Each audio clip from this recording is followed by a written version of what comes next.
Welcome to the first episode of Mol België Season 11 Recaps from Reality TV Warriors. My name is Michael Harmstone, and joining me this week for the last podcast of my 20s is the guy who we're sure God will punish eventually, David Bindley. Welcome to Gay Death. I said this to you yesterday before you finished watching the episode, but Ruben, instant Harmstone favour. Yes. He's the best. His interview is just so brilliant. He's obviously the banner. He's immediately the person I want to win / be the mole. Yep. And we've had a bit of an interesting time given our usual recording software decided to change its free plan and is now trying to charge me money. So that was a very fun thing to discover this morning. So hello, Patreon subscribers. Yeah, so what this is obviously leading on to is please subscribe to the Patreon because we need money.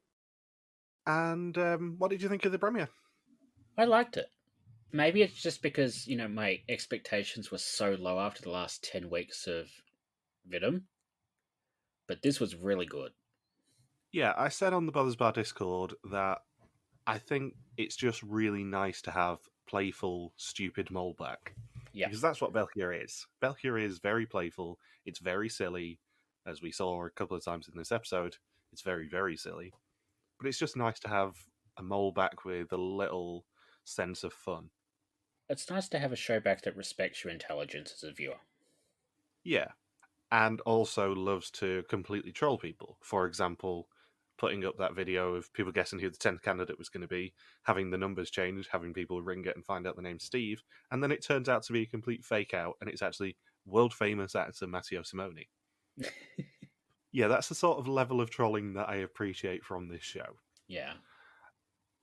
I don't know how to feel about that twist yet. Yeah, I mean, on the surface of it, obviously this goes against what Papa Bear has told us before in that they only go for people who apply, they never go for recruits.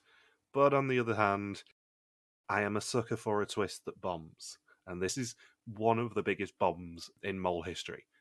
And it's an unintentional bomb, unlike most bombs you see on België. It's just delightful to me. The scary thing is, this is probably the biggest bomb of a twist België has ever done. But this is not in the bottom 10 of the last 18 months or so. I said this with last season. I like it when stuff goes a little bit wrong for production and they've got to scramble. I don't like it to happen to the level of what happened last year. Yeah. So the average age of this season is 33.4 without Matteo, changing to 33.6 with him, compared to 38.3 in Argentina, 33.4 in South Africa, 37.7 in Mexico, 35.1 in Vietnam, 34.6 for Greece, 31.9 and 33.3 for Germany, and 34.6/34.3 for the Canary Islands. So this is second youngest ever, aside from Germany?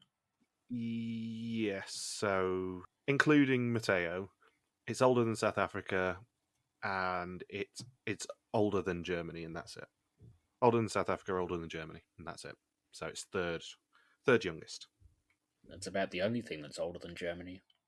And I have to take a little bit of credit for the location as well. Arizona is obviously a wonderful choice for a location. But during Oregon Historians, we did say we'd love to see what België would do with the Wild West theme season. You're welcome, everyone. Turns out, next week it's going to be boot camp. I can't wait for that. I love the fact that we've had a proper shouty English swear word already, and it's only episode 1. I love that the title quotes this season seem to be films about America, because this week was Coming to America. So I kind of wonder, which of the many, many, many, many, many army-themed films they're going to use next week. I'm going to put my bet in as Saving Private Ryan. Okay, I'll go Full Metal Jacket. We'll see whether either of us are right next week, because you're back with me next week, as we found out. Yep. Also worth pointing out is that I was on the hunt this week, even though it was unsubbed, because I spotted something on the website with the cast photos, which was that all of them had a number and a unique identifier at the end of it. Mm-hmm. So if Lisa Lott, who was number 10, had gone home, then I would have been full beans on the person who is number 1, which was Lancelot. Huh. So the numbers are, just in case we do need to keep an eye on it, 1 for Lancelot, 2 for Comfort, 3 for Toos, 4 for Ruben, 5 for Thomas, 6 for Samia, 7 for Connie, 8 for Lila, 9 for Matteo, and 10 for Lisa Lott. 3 for Toos, that could get confusing. And Do you know where Logan is? Have you heard from him in the past week or so? I haven't. I think he's trapped in Cafe de Mol's storeroom in between all the wanky milks. He's going to love listening back to all these when he comes home in a week or so, isn't he? I know.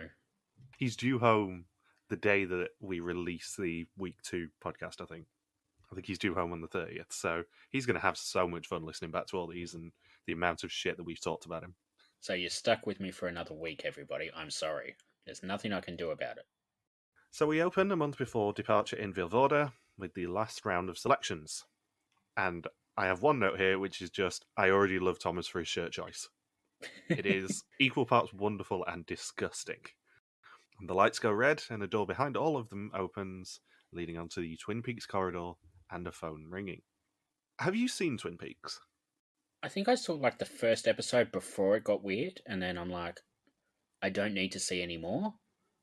I'm sort of vaguely aware of it. I've never Yeah. seen it. I bought the box set for my brother. Yeah, like I've got the box set somewhere and just never bothered to watch more than the first episode or two. Yeah, I think we're going to shame ourselves with any Twin Peaks references in this episode. Yeah. Like I sort of, understand what it's about and how weird it got and all that sort of stuff. But my biggest frame of reference is the Who Shot Mr. Burns episode of The Simpsons. I will say it now, though. If there is a clue that ends up being something to do with backwards talking, which I'm vaguely aware of from Twin Peaks, then I want a point immediately. Okay. They have done backwards talking clues before, but Mhm. I think they will probably end up doing one of some description if the opening of this season around Twin Peaks. So the lights go red and a door behind all of them opens, as I said, leading onto the Twin Peaks corridor and a phone ringing. They all find out their selection from the phone and press 1 to confirm it. Gilles then speaks with the 10th person, who is a celebrity. Ooh, fancy.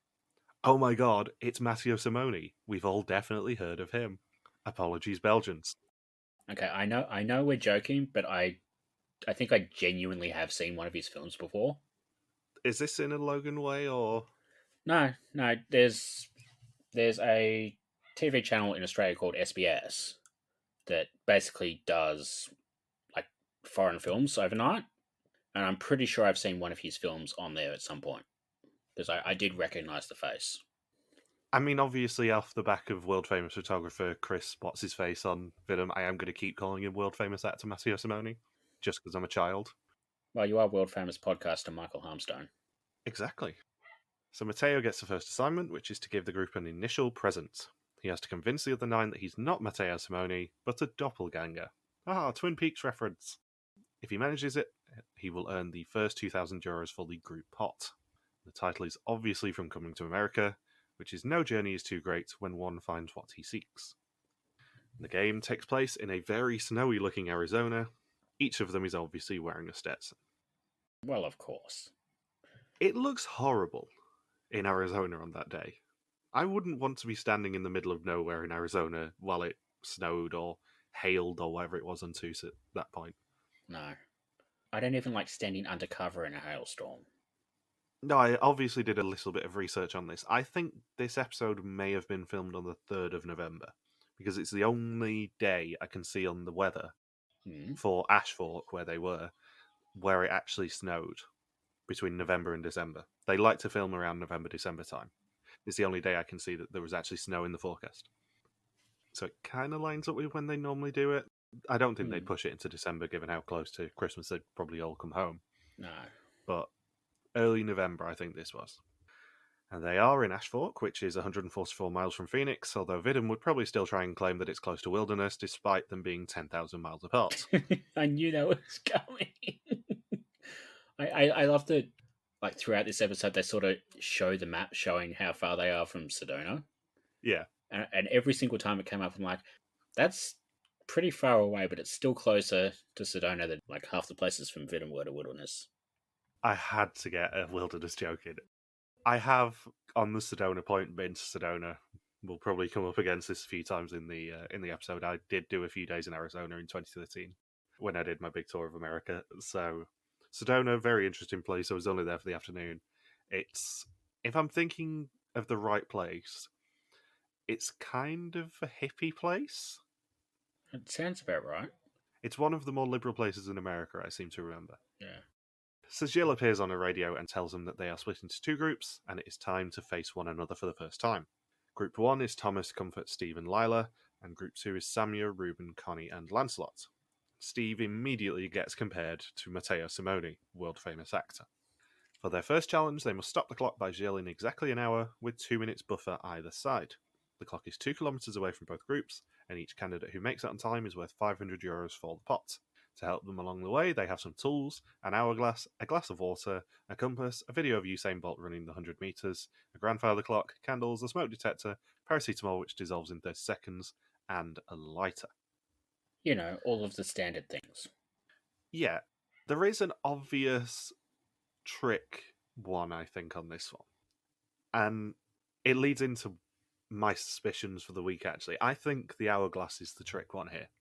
Oh, why? Because hourglasses only work if they're on a flat surface, and you can get the consistent amount of sand flowing all the time to actually accurately time it. Because it was a 30-second hourglass, as we saw, Yeah, but if you're constantly carrying it and moving it and everything, the flow of sand isn't consistent. that's a good point. So it's the easiest thing on that table to sabotage if you carry it with you. Yeah. And we saw, like, about 34 minutes in or whatever it was, they were, only a couple of seconds out, but then all of a sudden they were like 8 minutes out the next time we saw an update. Yeah. As much as I love Ruben, he's very suspicious with that hourglass because he keeps forgetting to turn it over as it gets pointed out. He keeps moving it. He keeps not being consistent with it. And it's by far the easiest one to meddle with, I would say, Yeah. of the stuff they can carry. Because obviously the glass of water and the paracetamol are linked, and I don't know how many paracetamol he got, but I presume it wasn't an hour's worth. No. The compass, I have no idea what that was meant to be about. I presume that was just to guide them to the midpoint. The video of Usain Bolt, I think Connie said, was about 9.8 seconds. So that's tough to carry with you. The candles, I would say, are probably the best one to take with you. Because on the surface of it, you don't think, oh, those candles are going to be useful. But I reckon that they would probably burn down in about an hour. I reckon they're probably the most accurate one. Yeah. I think the one thing that would have stopped me from choosing the candles is they didn't really get a lot of time before the challenge started to test how long the things worked. And if you've got something like candles where, once you've tested it, you can't redo it. And, not every candle is the same and all of that sort of thing. I don't think I would have picked the candles. Like, I definitely wouldn't have picked, Usain Bolt. No, because it's not an easy one to do mathematically unless you're Connie. I was also kind of surprised they even were able to do that, considering, what the Olympics is like with people using their footage. Yeah, there's probably a fair use thing. Yeah. And they didn't really show it that much. They only showed it once or twice. Yeah, good point.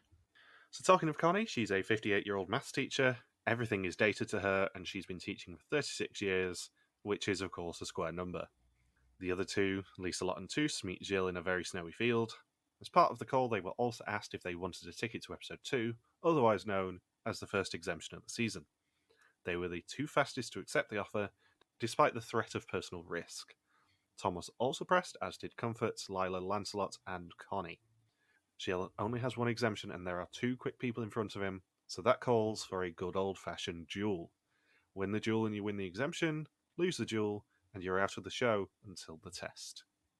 The two hiking groups find their first mini-challenge, lose and they'll be out of the challenge and their money will not go into the pot. In it, they must match statements from their interviews to the 8 candidates in this challenge. Group 1 volunteer Thomas and Lila, and Group 2 volunteer Connie and Samia. This episode as a whole gave me massive Argentina vibes. Yeah. It felt very back to basics, because we had the opening hike, which was just a takeoff of the 5-kilometer find the midpoint one with the mini challenges. You had the identification challenge in the form of Matteo and the llama challenge, or the alpaca challenge, whichever one it was. Very, very similar. Yeah, 100% similar. I'm stretching this for that one. You had the heights related challenge. Yeah. In the form of the slack line versus the hanging off a bridge, or the Ardennes Memorial Challenge as we call it. Mm-hmm. And you end the episode with someone locked in a vehicle in the garden, trying to escape. I don't mind that it was pretty back to basics. No, it felt deliberate that it was very back to basics. Yeah, I think with all of the things that happened last year, they may have sort of been thinking, let's go back to what works a little bit. Which honestly, it's this show. It's going to work. You might as well. Like it's not like you know a show that's changed as much over the years as Survivor trying to do a back to basics season in 2023. No, it felt quite nice and back to basics and quite Argentina influenced to me this Yeah, episode. yeah. Because we also had the takeoff of, I mean, I love the Note Diabolique version of this, but the electric wire setting off the alarms in the Abandoned Hacienda challenge as well. How do you think you would have done with the statements? I think if I'd noticed the walkie-talkie pretty quickly, I would have been fine. Well, you're going to know your two, you and the person you're working with. You're probably going to be able to ask the other two people that you're with for their quotes. Whether they remember and telling the truth and all that sort of stuff is a bit of a different story. I think if like you had to guess without noticing the walkie-talkie, I think that would have made it a lot harder than it was. I also do have to point out that it wasn't technically a walkie-talkie. It was translated as a walkie-talkie, but it wasn't technically one. It was actually a CB radio. Oh. And I'm assuming that is because of the legacy of America being associated with truckers and stuff. So that was a really nice touch to not have a walkie there, but to put in a CB radio. And I don't think anyone else spotted that yet, which is fun. I obviously did watch this episode unsubbed. I know in the intervening days between it being released and us recording this that various versions of subtitles have come out. If you don't know how to get a subtitle version of this show, then I would probably point you towards Marika's channel because she gave a guide on how to potentially do it. The subs are a bit rough if you do it that way, but it's better than nothing. And the subs only translate the things that are said and not translated on the screen. That's the only caveat I would say to it. I watched this morning without the subs, and then basically while I was finishing up, noticed that somebody had made a decent set of subs, and then was basically busy all day, and then only just got to watch the first 20 minutes or so with subs just before recording this. Yeah, I skimmed through the translated subs Yeah. for anything that I wasn't 100% on. Yeah. One of which is coming up very soon. Cool. Well, hopefully I can help. So Connie has an Instagram for maths, and then we get introduced to Thomas next. He's a 42-year-old geography teacher with amazing shirts. He says that the shirt he is wearing is from his dead neighbour's closet, but don't worry, he didn't steal it, he just bought her house. One of the statements is that someone has never worked out who the mole is, and that is Matteo, who is a 35-year-old actor, and Connie immediately sees through his disguise. Because I believe her exact words are, oh, they've just put glasses on him. And when the reveal happens, it's so hilariously awkward because they literally have just put glasses on him and flattened his hair. Yeah. They've not even tried. It's very much from the Salim school of makeup. I think they actually put more effort into Salim than they did into trying to make Matteo look any different. I saw a theory that they put a cotton ball behind his lip or something, but I don't think they did. So we find out that Sammy is afraid of small spaces and discovered that while she was on a tanning bed, and she's a 26-year-old lawyer. The next statement is that someone will never make dessert again, and Connie and Sammy say that it won't be Ruben because he's a pastry chef. Both sides also have a CB radio to the other group, not that either of them realise. The next statement is the one that I was really confused about because it's Lila's, and it's that she wanted to go to the Netherlands as she'd met a girl there, but it's her story that was the confusing bit, because apparently she went to The Hague to work in a coffee shop and study people there as an anthropologist, but the passive smoke meant she couldn't remember much of it and didn't write anything down, because she was, and I quote, high as fuck. I don't get what part of that is confusing.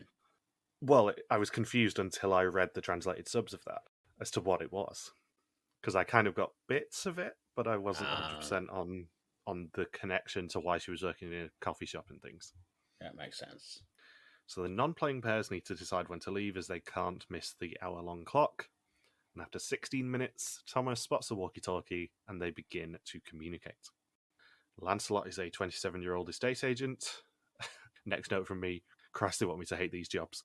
His fact is that he thinks people cry too much. He says that he can't be embarrassed and doesn't mind rejection, an opinion that this show lives to try and solve. Thomas and Lila solve the puzzle and head back to their group, leaving Connie and Sammy to fend for themselves. Lancelot and Ruben decide to leave them behind, which Samya accuses them of being traitors when they do. I kind of really like her. Yeah, they've never cast anyone like Samya before, which is No. nice. Yeah. And I know that Jill told me and Logan a couple of years ago that they were pushing for a bit more diversity and stuff, and Samya is a great example of that. Yes. More people like Samya, please. Yeah, we've never had anyone like her. I don't really think she's the mole that much, No. but I really like her nevertheless.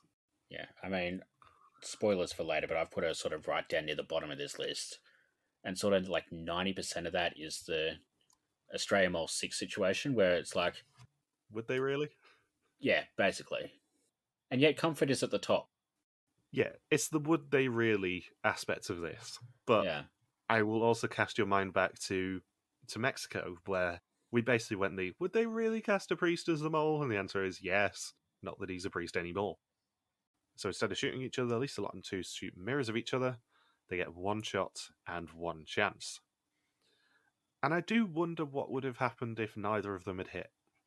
I don't know. I think there might have been like a tiebreaker challenge of some description. Yeah, because they couldn't have taken two people out, and they couldn't have locked both of them in the caravan. So I feel like they probably just would have reloaded and tried again. Maybe? Yeah. And then just edited it out. Exactly, just say it was the first time. Yeah. The second mini challenge is for two slow daredevils. Each group has a different creature to grab. Group 1 have a snake, and Group 2 have a spider. Everyone must wear a Stetson with a motion sensor in it. If they set it off, they have to go back to the start.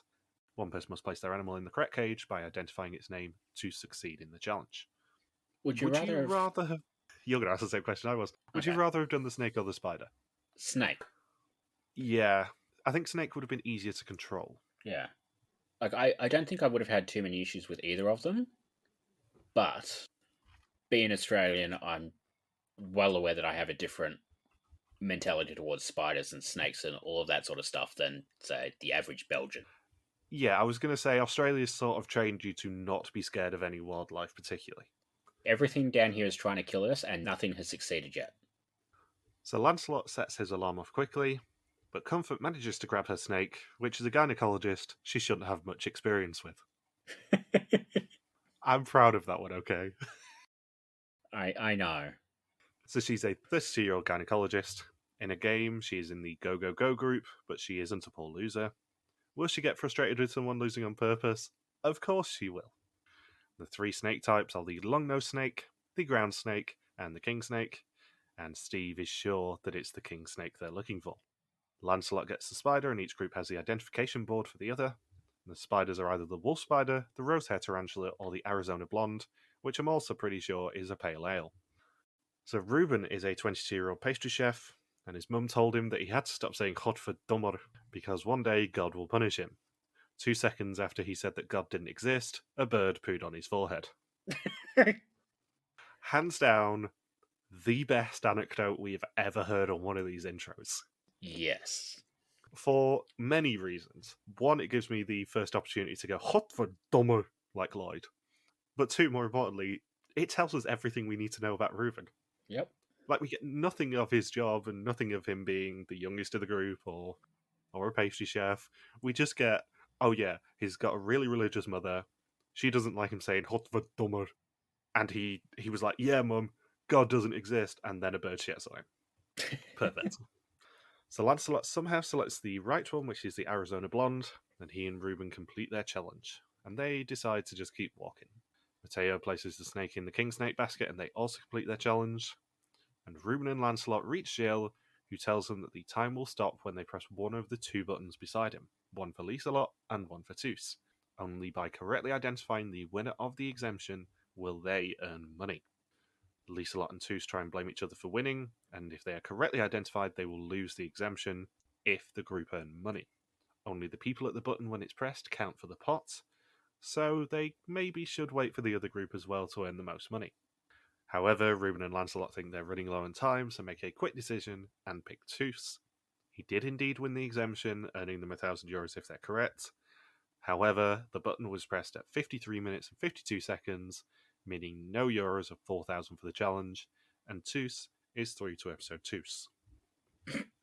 He then joins the group, and Liselot is taken away until the test. Under terrible pressure from the group, Matteo then reveals his identity and they lose another €2,000.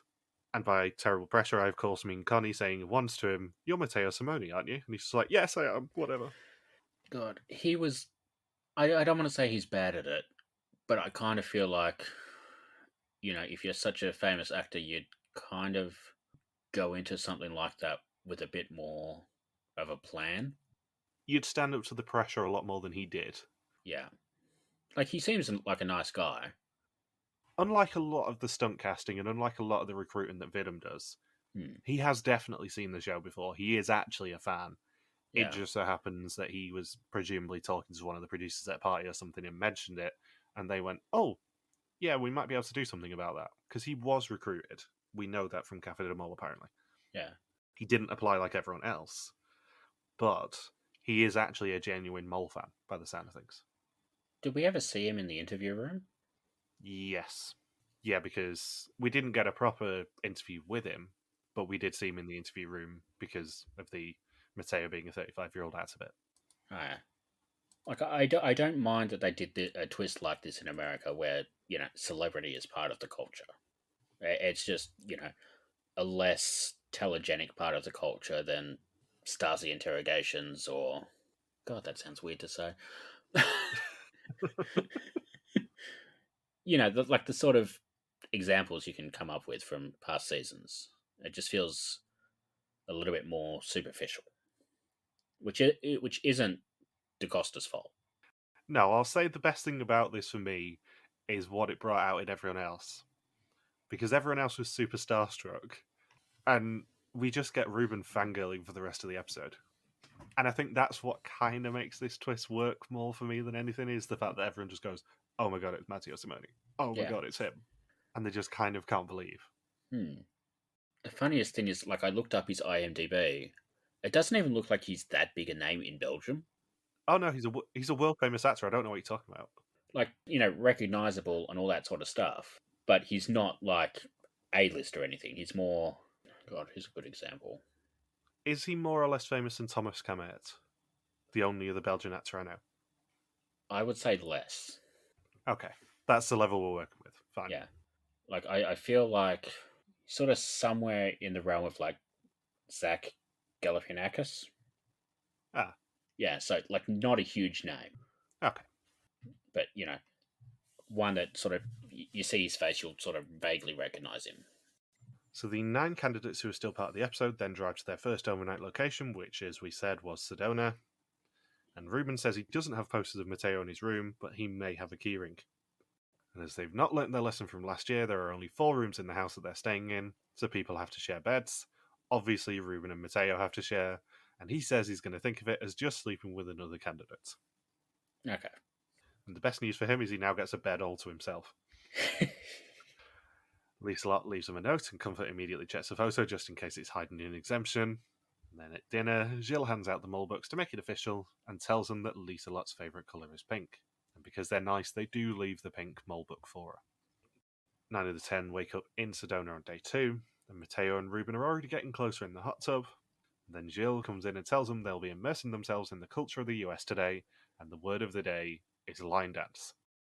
I love that they were both semi-naked in the hot tub and everybody else was freezing their tits off. Of course, it's November in Arizona. It's not going to have been warm. No. I think you can kind of... Like, I wasn't looking, but, like, you could kind of tell they were wearing underpants, and probably that's a good idea for them. Yeah. He's looking for 5 candidates who would choose Come Do the Line Dance by Will Tura, and 4 who would prefer Walk the Line by Johnny Cash. Lancelot suggests Walk the Line would be a walking tour, and Ruben thinks that it'll be a tightrope between 2 cliffs. The 5 line dancers, Matteo, Lila, Lancelot, Connie, and Thomas, head to a ranch in Cottonwood, and they'll be getting a crash course in line dancing from Annette and Ginny, but 2 of them must do the last and hardest dance, and they pick Connie and Thomas for that. They can earn up to €2,500, but to earn the money, they have to line dance to 4 country classics, while making no mistakes whatsoever. Which one would you have picked out of the 2? I think we've established that I am not doing the tightrope. That said, I absolutely cannot dance. So this would have been a nightmare. Yeah. I would like the sit around and laugh at them option. Yeah. I think the decision is determined actually by whether it's a slackline or a tightrope. Because they occasionally say that it's a tightrope, it is not a tightrope, it's a slackline. And there is a big difference in it because a slackline is a bit more flexible. Yeah. And I think if I'd seen that it was a slackline, I would have bailed out of there straight away. Yeah. I would have taken my chances with a tightrope, although as Toos ends up saying, the taller you are, the harder it is. I would have really struggled with a tightrope, but yeah, slackline, not a chance. Yeah. This looked genuinely terrifying in a way that a lot of these things on these shows don't. Yeah, this was genuinely shitting yourself stuff. Yeah. So the other four are in the Coconino National Forest at the edge of the world. 3 of them must cross a slackline to put wooden coins worth €200 each into a hanging piggy bank, while the fourth must then cross and collect the piggy bank itself to bank the money. Toos says the taller you are, like Ruben, the harder balance is for you, which is at least good news for you, Bindles. Oh, God. So, God for Doma. And we also find out that Toos tried to do a backflip and fell in his neck. Okay. And they end up putting Comfort last, and there is, of course, a twist. Each time the dancers make a mistake, the piggyback will be dragged 2 meters further away from the start point. So it's very much like capitalism. So Toos is the first to try the slackline, and Jambalaya is the first song. If they complete it without any errors, is worth €500 for the pot. Toos starts banking cash and gets all 5 coins in the bank. The dancers also bank their €500, which is the first money actually in the pot for the season. Go team! Samia is the second to slackline, and she struggles a little bit more than Toos. The dancers are dancing to Let Your Love Flow by the Bellamy Brothers. Lancelot claps too early and the piggy bank moves back further, and he makes another mistake and it moves even further. To Samia's credit, she does reach the piggy bank and gets all her coins in. It's an interesting way to do this challenge. Yeah. I feel like if it was another Mole franchise, they probably would have made them collect the money as well as drop it off. Like they would have come up with some way for, most of them to have to basically grab 5 hanging coins.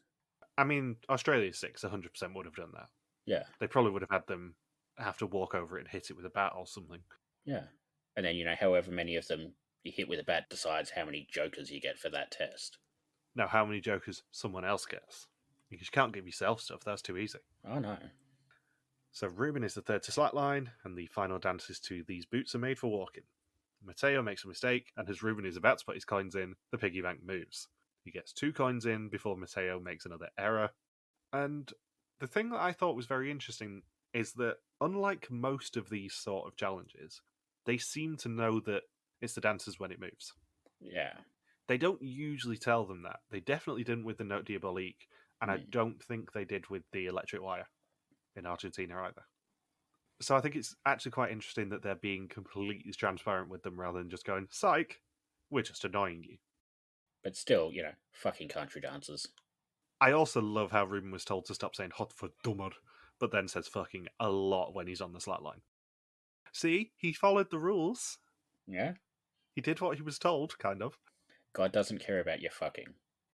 So he banks his €1,000 and they tell him to test the pig on the way back, but he doesn't hear them.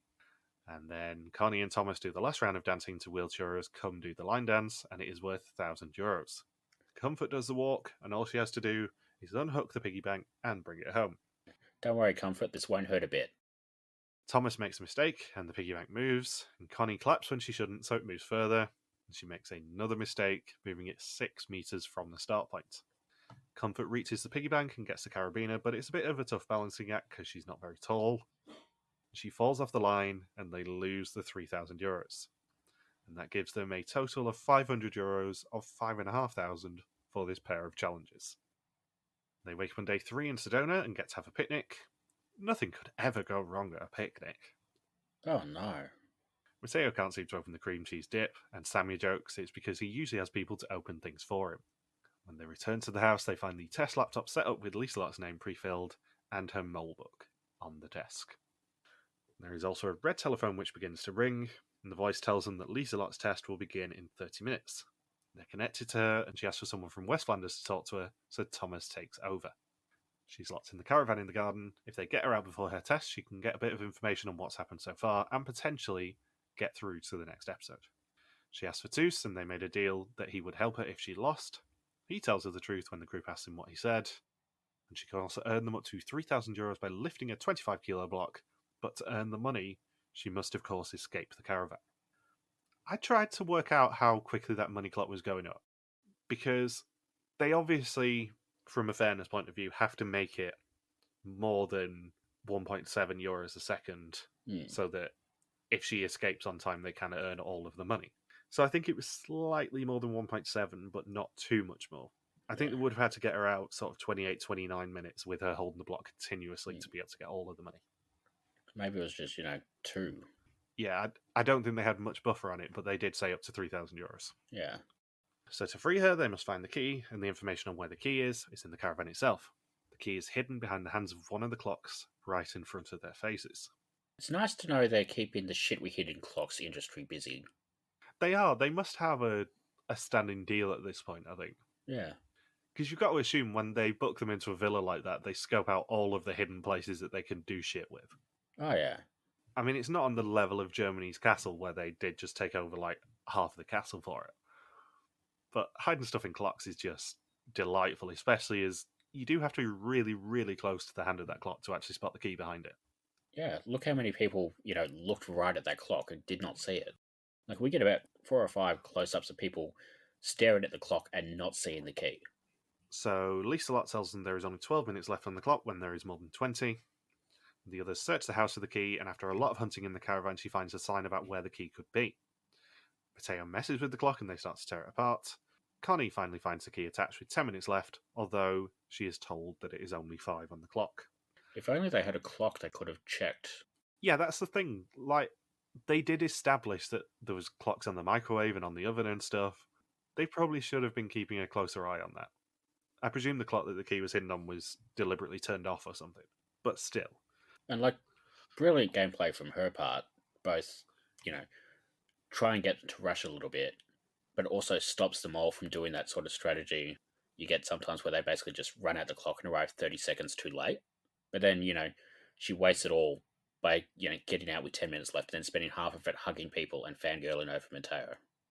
So everyone apart from Toos agrees not to give her any information, and Toos and Thomas free her with 6 minutes left and 930 euros on the money clock, tripling the pot. Massive Gilles de Costa Dick moment there, just going, oh, well done, you've brought money with you and actually tripled the pot. And that gives them a total of 930 euros of 3,000 for the challenge, and 1,430 of 14,500 for the episode and season so far. That feels low considering how much money there was available in the basically 5 challenges in this episode. But by comparison, that would be one of the most profitable Vidden premieres in years.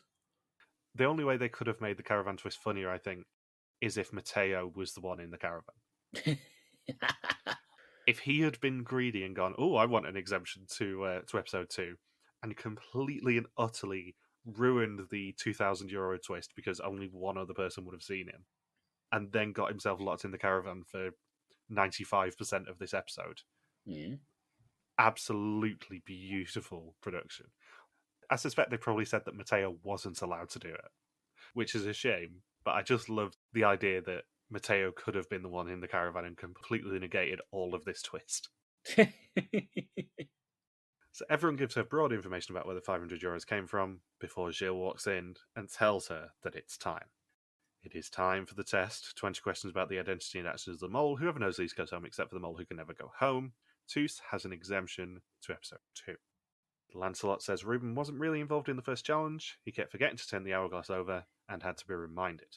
Toos says that Lancelot wanted to press the button quickly. If he's the mole, he knew where the exemption was. Pushing the right button wins you favour, but pushing it too early wins you nothing. Thomas says Sammy hasn't contributed anything as a candidate. The only thing going against that is the fact she's always writing in a mole book. Sammy says she, Ruben and Toos did their best on the slat line despite the other group's constant mistakes. Ruben says that from their point of view it was terrible on the slat line. Every time they got closer the piggy bank moved again. Comfort thought Matteo would have done the dance flawlessly. It's a very easy way to lose money. Because Matteo was his friend, Ruben might be overlooking his sabotages. He is an actor after all. Connie says Comfort was the smallest person on the slat line, and yet they trusted her to be in the key position. Lila says that if you're the mole, you know full well that you're going to be too small to reach the piggy bank. No matter how many times you try, you're still too small. Comfort says she didn't want to be last, as she'd have to take the piggy bank with her, but got forced into it. and no one thinks it was Lieselot as she was out for 2 days, but she did lie in the caravan, and it came naturally to her, and she seemed to know everyone's names within a minute. Gilles tells them that the game of the mole is a risky one. There's only a small difference between sitting there with an exemption and spending the entire episode in isolation. He begins, as you probably should, with Lieselot, and she gets a green screen. Thomas, Comfort, and Lila all get green screens before world famous Matteo Simoni gets the red screen and another mole wrong. I like Matteo, but oh god, I'm so glad he only lasted one episode. He seemed perfectly nice, but he would have overshadowed the rest of the season if he'd stayed in. Yeah, and like I don't necessarily believe he was a stunt a stunt casting design for one episode. Like I don't think they'd have bothered with that much build up for this. But I do wonder if maybe his heart wasn't entirely in the game the way other people's were. Yeah, I think I've been sort of debating for the past couple of days whether Matteo was meant to be a one and done or whether he actually was a proper player. I think he probably was a proper player, but I don't think they're necessarily that devastated that he crashed and burned. No, they got their one episode out of him. Did you see how like lukewarm the Belgian fans were about the twist? That's the thing. Like, the Belgian fans are very proud of the fact that they never do any casting that is not proper casting, that they never recruit anyone, they never have celebrities. I think this may be a Amazing Race Family Edition situation where a certain subset of the fans have been saying, "Oh, why don't you cast someone famous?" And Jill's kind of done it to go, "This is why we don't cast famous people." I wouldn't be surprised if that's actually what the story is here. It doesn't feel like the sort of thing that'd be like network meddling. No. I think this was all above board and this was legit, and he genuinely was the worst person on this first test. But I think from a production and a viewer's point of view, I think there is a bit of a sigh of relief that he was the first boot. Yeah. So he was afraid of going at first, and then he did, which is obviously hilarious. And he wanted to bungee jump and horse ride and spend more time in the jacuzzi with Ruben. And as he departs, a light falls from the ceiling, scaring the living shit out of the remaining 9. Next time, a train ride sees Lancelot indulge, more stuff falls from the ceiling, Ruben and Lila act as drivers, and Thomas experiences some fucking pain! God, next week looks so good. It does. I sort of love that the subtitles said damn pain for that, but Yeah. I went back and checked it. The drill sergeant does say fucking pain! Yeah. So if I can get a good enough sound clip of that, that is going to be on the soundboard next week, because Oh, good. it's already made me laugh. So, with our pool, as is traditional on the first week, our pool will be officially revealed next week. You can join in and give us your week 1 order now with the link in our social media or in the description of this episode. It will be open until the next episode airs at 7 UK time, I think it is. See, it's a bit weird because next week is when our clocks change, on Sunday. And Belgium's change on the same day.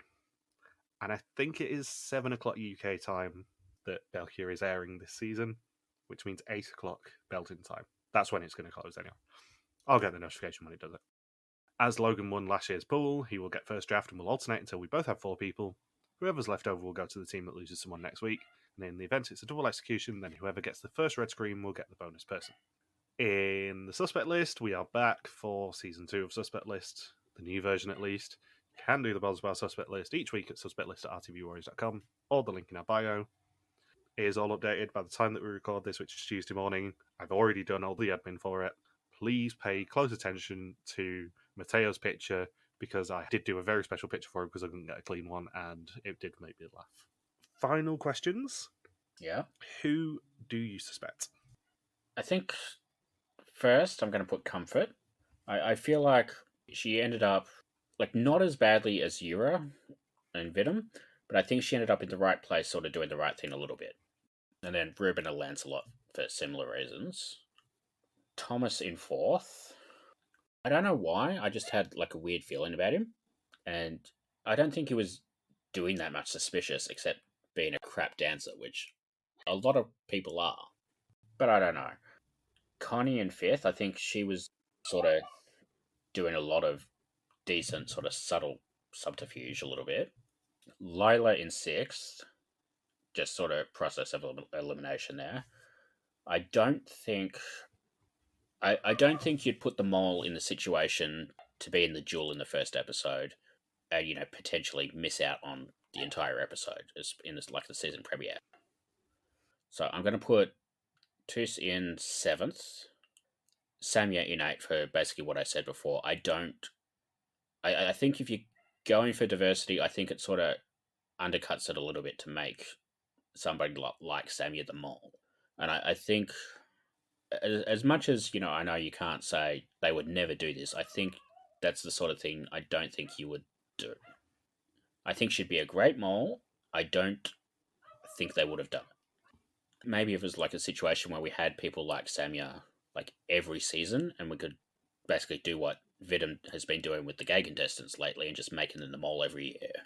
I think you probably could do it in a situation like that, but this is not that situation. And then 9th, Lieselot, I think, like as much as I don't think she was doing what she could to make money, like holding the thing up and just, taking breaks every now and then, like that sort of thing, I don't think you put them all in that situation. And then obviously Matteo, because bye-bye. Yeah, so as I said to you yesterday when you sent over your top 3, we are broadly similar, actually. Wow. Because my top 3 are Lancelot, Ruben, and then Lila. Then I've got Thomas in 4th as well. Yep. Tus is sort of mid-pack. Then it's Comfort, Connie, Samuel, Lieselot. Lancelot and Ruben have to be my top 2 this week. Yeah. And obviously this may change before we draw the pool because Logan's still not done First Suspicions yet. But those 2 were the most obviously suspicious people this week, I would say. Ruben, thanks to the hourglass shenanigans. And Lancelot was screwing up at that dancing so much. And there's just something a little bit suspicious about Lancelot to me. And it's not just because he's got picture number 1, although if Lieselot had gone, he would have been my number 1 suspect as a result of that alone.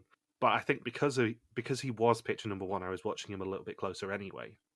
And he was just a little bit disingenuous to me. And obviously, you never trust an estate agent. Oh, of course not. Lila, I feel like, is going to be quite a big character. Just from what we've seen of her already. She had a big, long intro segment compared to everyone else. Yeah. Lila feels like she's got Final 3 energy. Yeah. And then Thomas, for a lot of the same reasons that you have him so high, he just is a little bit sus to me.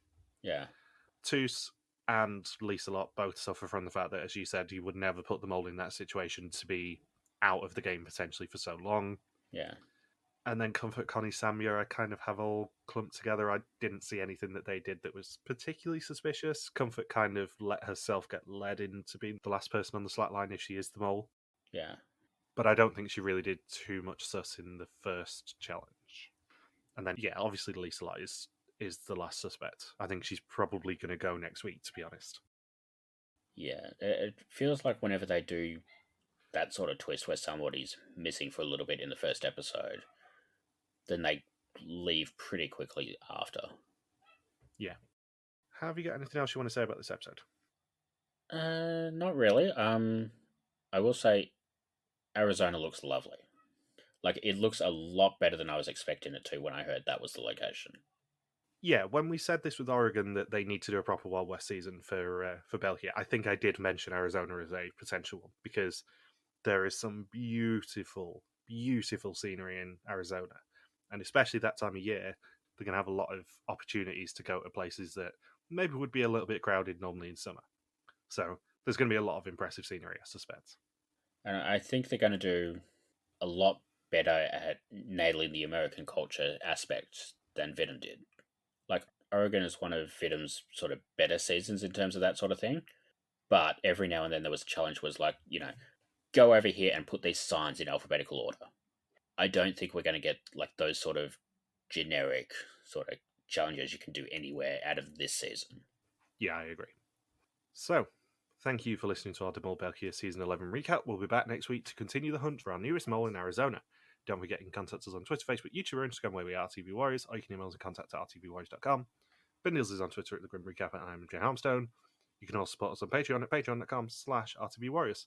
We'll see you next week. Don't blame me, I wanted a conga line.